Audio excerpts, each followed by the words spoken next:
그리스도를 사랑하는 성도 여러분, 이 뜻깊은 자리에서 여러분들을 만나게 되어서 반갑습니다.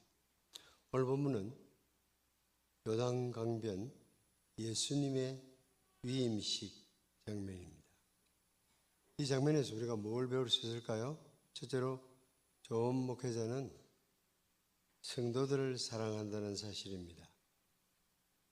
예수께서 요단강에서 세례를 받으셔야 했습니까? 여러분이 알다시피 요한의 세례는 죄 씻음의 세례입니다. 그런데 왜 예수님이 죄를 씻는 세례를 받아야 합니까?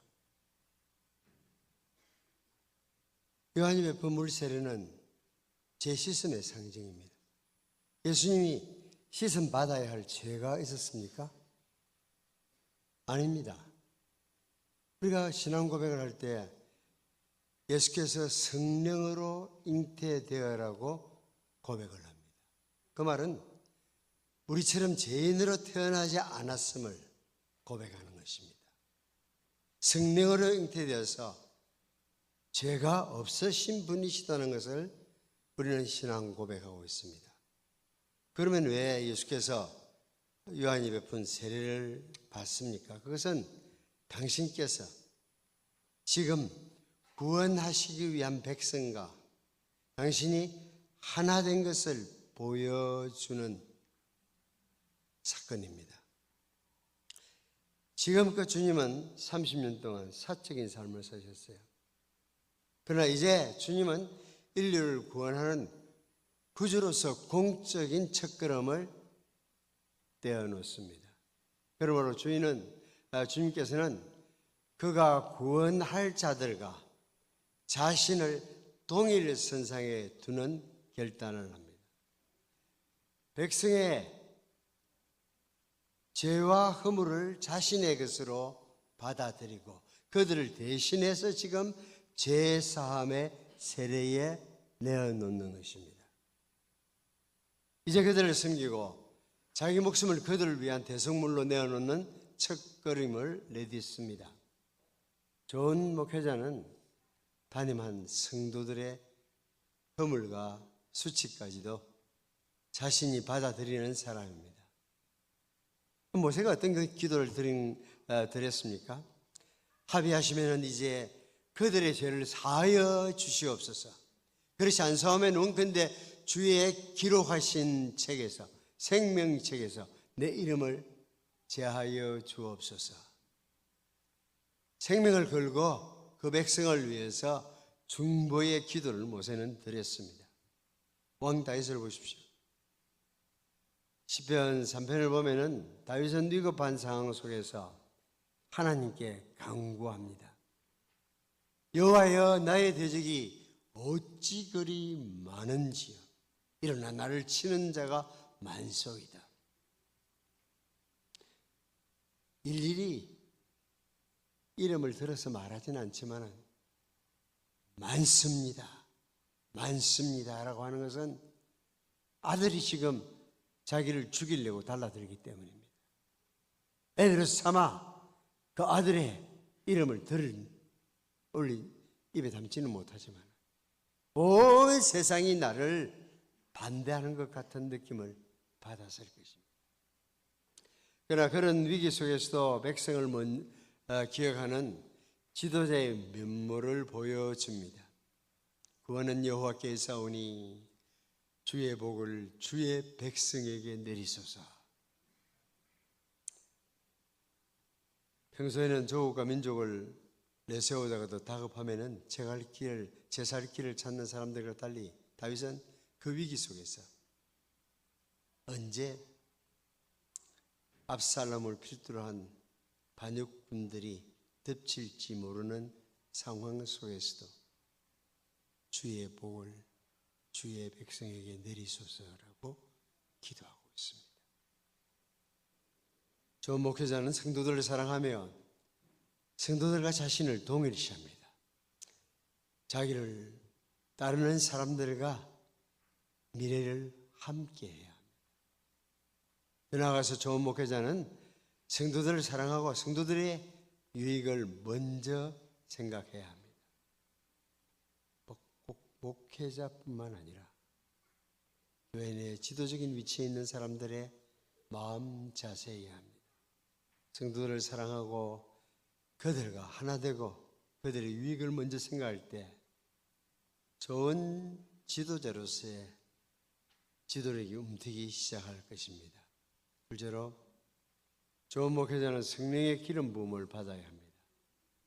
주님께서는 백성의 구원자로 나서면서 성령을 체험합니다.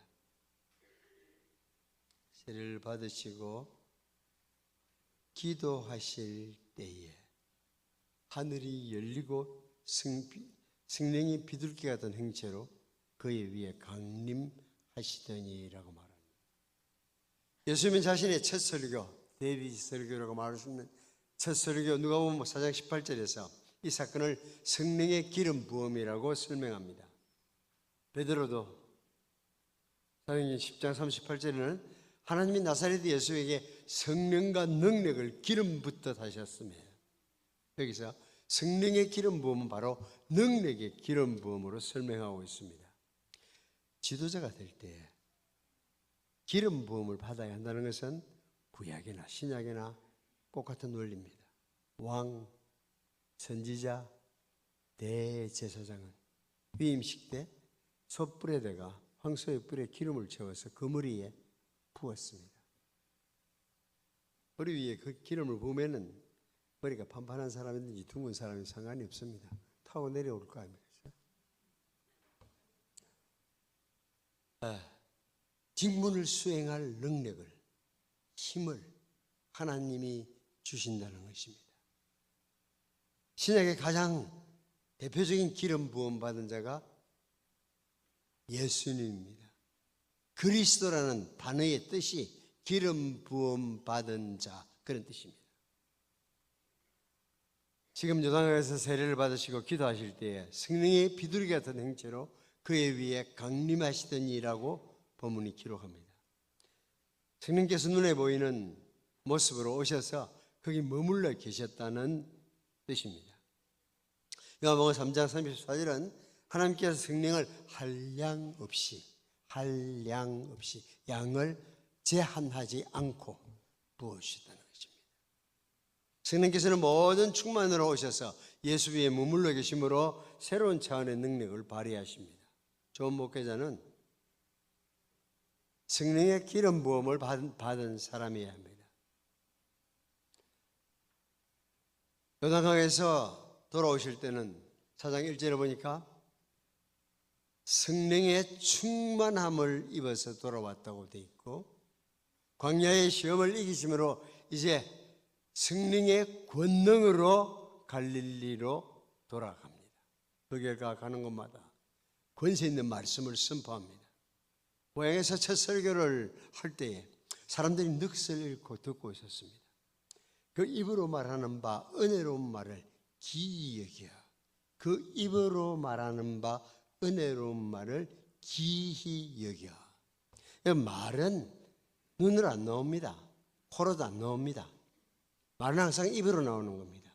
그런데 왜 그 입으로 나오는 바 은혜로운 말이라고 했을까요? 모든 청중들의 시선이 말씀하시는 그분의 입을 향하고 있었던 현장의 느낌을 전해주고 있습니다. 그들이 그 가르치심에 놀라니 이는 그 말씀이 권위가 있음이라. 복음서 초대에 보면은 예수님의 말씀에는 권위가 있었다고 그렇게 말합니다. 오순절날 베드로는 도전합니다. 이스라엘 사람들아, 이 말을 들으라. 너희도 아는 바에 하나님께서 나사렛 예수로 큰 권세와 기사와 표적을 너희 가운데서 베푸사 너희 앞에서 그를 증거하셨느니라.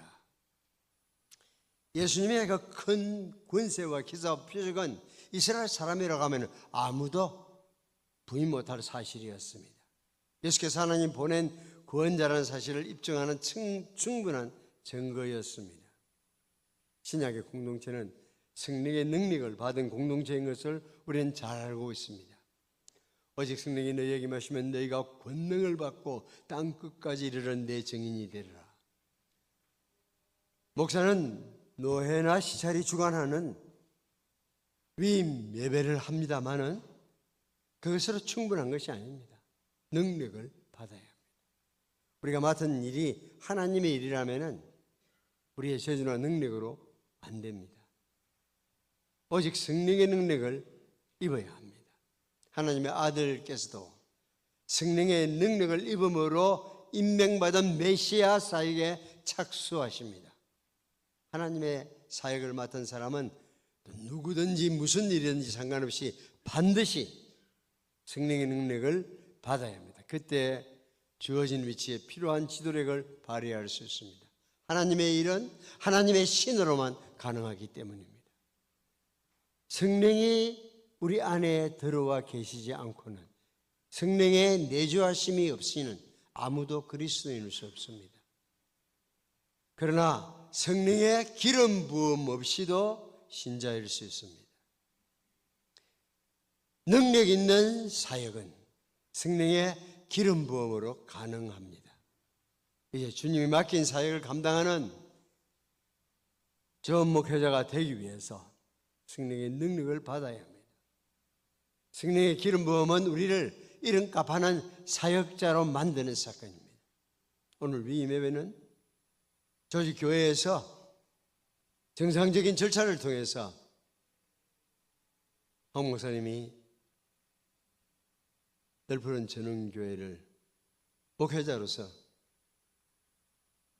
사역하는 권위를 부여하는 것이고, 정말로 이 교회를 널푸른 전원교회로 만들어가기 위한 능력을 시찰이나 노회가 줄 수는 없습니다. 본인이 하나님과의 관계에서 끝장을 보아야 합니다. 성도 여러분이 오늘 할 수 있는 일은 열심히 기도해 주는 것입니다. 셋째로 좋은 목회자는 성령의 인치심을 받아야 합니다. 하늘로서 소리가 나기를 너는 내 사랑하는 아들이라 내가 너를 기뻐하노라. 하늘이 열려서 성령이 비둘기같이 행체로 강림하신 동시에 하늘의 음성이 들렸습니다. 너는 내 사랑하는 아들이라 내가 너를 기뻐하노라. 요한복음 6장 27절은 이 사건을 두고 인자는 성령의 인치심을 받은 자라고 말합니다. 하늘의 음성을 예수께서 누구인지 확인하는 사건이기 때문입니다. 서류를 작성하고 인을 침으로써 기록된 사실이 진실함을 확증합니다. 마찬가지입니다. 하늘 음성은 예수께서 누구시며 무슨 일을 하시는 분인지를 확증하고 있습니다. 첫 선언은 무엇입니까? 너는 내 사랑하는 아들이라는 것입니다. 이것은 너와 나의 관계, 하나님의 아버지와 예수님과의 관계를 선언하는 것입니다. 예수님은 하나님의 사랑받는 아들입니다. 그것은 주님이 익히 아는 사실입니다. 누가복음 2장 49절을 보면은 내가 내 아버지의 집에 있어야 할 줄을 알지 못하셨나이까. 어떻게 사흘씩이나 우리로 찾아다니게 만드느냐? 야단을 치니까, 어머니가 야단 치니까, 아니 내가 내 아버지의 집에. 유대인들은 그렇게 표현하지 않았습니다. 우리 아버지의 집이라고 했죠. 그런데 주님은 특별한 관계, 자기와 하늘 아버지의 관계를 벌써 12살 때는 알고 있었다는 근거가 여기에 나옵니다. 내가 내 아버지의 집에 있어야 할 줄을 알지 못하셨나이까. 사흘 만에 찾아온 부모를 향해서 대답하셨습니다. 하나님의 사랑받는 자녀라는 사실은 그날 이후 주님이 한 번도 잊어본 적이 없습니다. 아니 그 사실이 지금 요단강으로 그를 나오게 만든 것입니다. 백성을 대신해서 세례를 받도록 했습니다. 지금 하늘 음성은 그 기본 사실을 재확인하게 만듭니다. 인류를 대신해서 세례를 받으시는 그를 향한 사랑의 선언은 우리 모든 성도를 향해서 하시고자 하는 하늘 아버지의 선언이기도 합니다. 사랑하는 성도 여러분, 각자는 하늘아버지의 사랑의 대상임을 기억하십시오. 사람이 살아가는데 가장 기본적으로 필요한 것은 사랑입니다. 당신은 사랑받기 위해 태어난 사람. 사람은 사랑하며 사랑받고 살도록 지음을 받았습니다. 물고기는 물이 필요하고 새가 공중에서 살 수 있듯이 사람은 사랑 속에서 살도록 창조되었습니다. 가수 배송이지만은 국민 애창 가요가 된 이유가 있습니다. 그건 진리이기 때문에 당신은 사랑받기 위해 태어난 사람. 인류의 대표자요 구원자께서 당신의 가업을 수행해 가기 위해서 망각해서 안 되는 첫 번째 진리는 내가 누군가 하는 것입니다. 뭐 결혼을 한다든지 오늘처럼 위임을 한다든지 이런 중요한 일에 우리 자신이 서게 되면은 이 흐름에 그냥 휩쓸려 가지고 정작 중요한 나는 누구이며 지금 무슨 일을 하는지에 대해서 잊어버리기 쉽습니다. 메시아의 사역을 감당하기 위해서 예수께서는 당신이 하나님의 사랑받는 자녀라는 것을 붙잡고 있어야 됐습니다. 광야에서 40일 동안 사탄의 공격 목표는 그것을 허무는 것입니다. 네가 만일 하나님의 아들이거든 이 돌들에게 명하여 떡덩이가 되게 하라. 공격했죠. 네가 만일 하나님이거든 여기서 뛰어내리라고 집요하게 공격합니다. 네가 만일 하나님의 아들이거든 하늘아버지께서 하늘을 여시고 선포한 그 사실을 물고 흔듭니다. 신자로서 신앙공동체의 지도자들로서 마찬가지입니다. 위임 목사로서 언제나 망각해서 안 되는 사실은 하늘아버지께서 나를 사랑하신다는 사실입니다. 너는 내 사랑하는 아들이라고 선언하십니다. 신앙생활의 문제는 이 사실을 망각할 때 일어납니다. 지도력의 위기도 이 사실을 잊어버릴 때 시작합니다. 하나님이 사랑하는 것은 하나님이 우리를 사랑하는 것은 우리가 예쁘게 생겼어도 아니고 머리가 좋아서도 아니고 하나님 그거 다 알아요. 좀 기럭지가 길다고 사랑하는 것도 아닙니다. 하나님이 우리를 사랑하시는 것은 우리가 일을 잘해서가 아닙니다. 부모들 다 알잖아. 내 자식이 그렇게 귀한 것은 내 자식이기 때문이잖아요. 우리가 그의 사랑하는 아들이기 때문에 사랑합니다. 언제 여러분은 하나님의 자녀로서 사랑을 크게 느낍니까? 멋진 사역을 잘 감당했을 때가 아니라 성령으로 충만했을 때, 성령으로 충만해서 하늘아버지가 나를 사랑한다는 사실을 살깊이 느끼고 그 사실로 인해서 감격할 때입니다. 성령을 경험하면은 하나님의 사랑받는 자녀라고 확신이 배가 됩니다. 지금껏 믿어온 것도 우리가 믿고 하나님 우리를 사랑하신다는 걸 알고 있습니다. 감사했습니다. 그러나 달빛 속을 거닌 것을 보고 해가 환히 떠올랐다. 어젯밤에 어두움 속을 걸었다. 그렇게 말할 수 있잖아요. 사실은 달빛이라도 있었으니까 밤길을 걸을 수 있었던 겁니다. 그러나 지금 받은 이 하나님의 사랑이 너무 강력하기 때문에 나 지금까지 예수 믿은 거 나이로우로 믿었어. 표현이 잘못되어 있지만 정확하지는 않지만 그 왜 그렇게 표현하는지 이해는 할 수 있어야 됩니다. 여러분은 너는 내 사랑하는 아들이라는 선언을 들어본 경험이 있습니까? 이 선언을 개인적으로 듣는 것을 청교도들은 땅에서 하늘을 맛보는 것이라고 말했습니다. 이 사랑에 휩싸이게 되면 차원을 달리하는 사역을 하게 됩니다. 새로운 역사를 감당하게 될 것입니다. 두 번째 선언은 무엇입니까? 내가 너를 기뻐하노라. 내가 너를 기뻐하노라. 앞에 것은 너하고 나하고의 관계를 설명한다고 하면은 두 번째 것은 사역에 관한 선언입니다.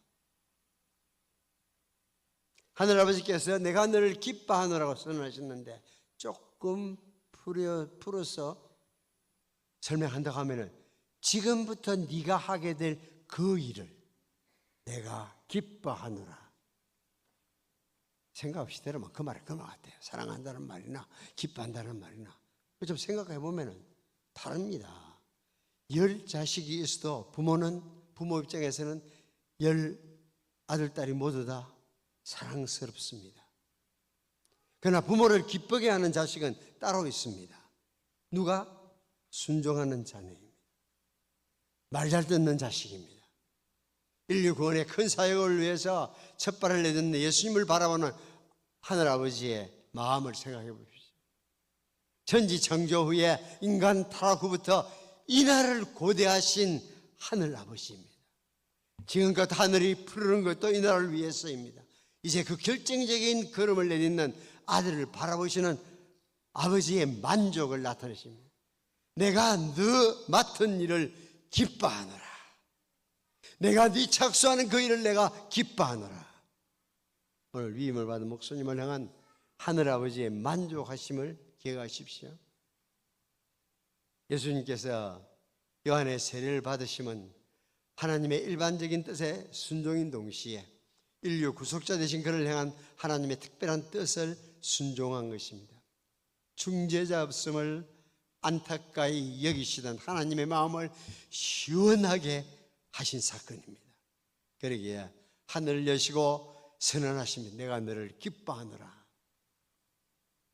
이제 위임을 통해서 황 목사님의 위임을 통해서 넓은 전원교회의 새로운 역사가 펼쳐질 것을 기대합니다. 사람은 무엇으로 섭니까? 속되게 표현하면은 제잘난 맛에 섭니다. 그래서 입만 열면은 자기 자랑입니다. 좀 고상한 표현을 쓰면은 의미로 사는 것입니다. 사람은 의미가 있으면은 어떤 고난이라도 견뎌낼 수 있습니다. 반대로 신앙인은 언제 침체에 빠집니까? 의미를 상실했을 때. 실직 자체가 고통스러운 것이 아니라, 물론 실직하면은 그 사실 우리를 힘들게 만들지요. 그러나 실직 자체보다 고통스러운 것은 하나님 아버지께서 나를 사랑하시는가 하는 명제의 의문이 생길 때입니다. 내가 가는 길 정말 하나님께서 인정해 주시는가 하는 이 사실에 대한 확신이 들지 않을 때 우리는 흔들립니다. 언제 우리는 가장 활기찬 삶을 살 수 있습니까? 그것은 하나님께서 나를 사랑하신다는 것을 확신할 때입니다. 하나님께서 나의 가는 길을 기뻐한다는 것을 확인할 때입니다. 내가 지금 하는 일이 하나님께서 기뻐하시는 일임을 할 때 우리는 미칠 만큼 행복한 사람이 됩니다. 이 하늘의 음성을 개인적으로 들은 적이 있습니까? 그러면 여러분의 삶은 달라집니다. 목사 아니라도 좋습니다. 장로 아니라도 좋습니다. 직함이 없더라도 상관이 없습니다. 사역이 달라지고 비전이 분명해집니다. 이제 말씀했습니다. 누가 좋은 목회자입니까? 성도들을 사랑하고 그들과 하나 되는 사람입니다. 더불어서 웃고 울며 살고 죽기로 결단한 사람입니다. 성도들의 유익을 먼저 생각하는 사람입니다. 좋은 목회자 누굽니까? 성령의 기름 부음, 그것이 상징하는 성령의 능력을 받은 사람입니다. 성령의 기름 부음은 우리를 하나님의 백성으로 삼는 의식이 아니라 백성의 지도자로 세울 때에 기름 부음이라고 하는 의식이었습니다.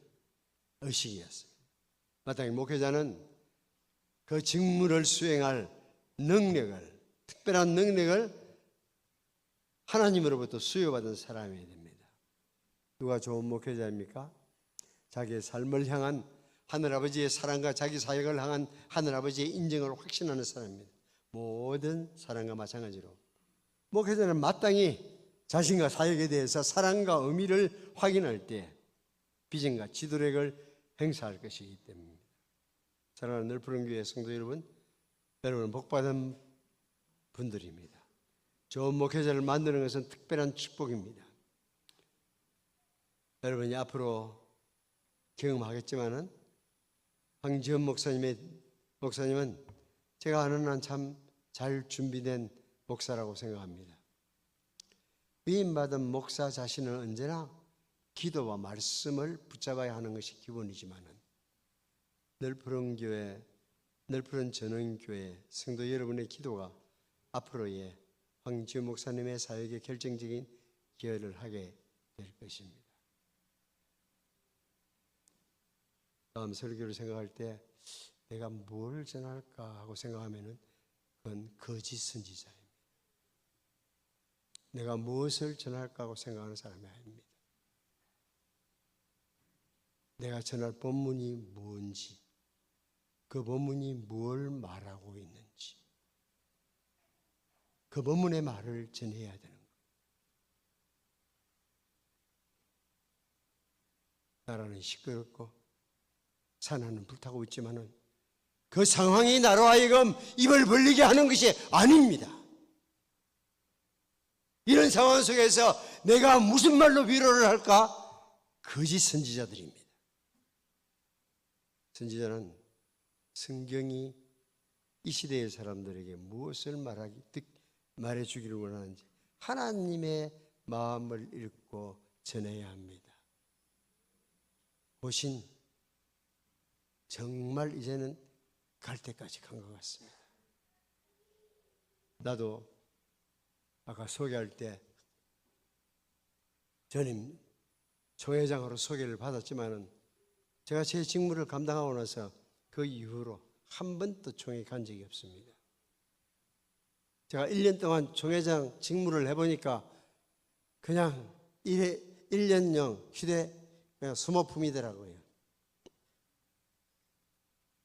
정말 하나님의 뜻이 무엇일까 살피려고 하지 않고 내 주장을 어떻게 성경적 뒷받침을 가지고 세울까, 거기에 해란이 되면은 아무리 많이 모여도 총회가 총회 구실을 할 수 없는 겁니다. 여러분, 제가 구체적인 금행을 하지 않더라도 생각하는 분들은 아실 것입니다.